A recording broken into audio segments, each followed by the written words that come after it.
Let's dive straight into the world of solar panel wiring, where voltage, current, and power play a pivotal role. Two key methods dominate this field: series and parallel stringing.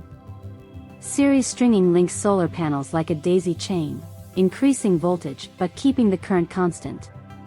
On the other hand, parallel stringing connects panels side by side, ramping up the current while the voltage remains steady. Each method has its own perks and quirks. Series stringing shines when dealing with shadows or panel mismatch, while parallel stringing excels in terms of amperage capacity and battery charging. Remember, always abide by electrical and state regulations. Whether it's a 24V solar system you're wiring or a simple roof setup, understanding these basics can truly light up your solar journey.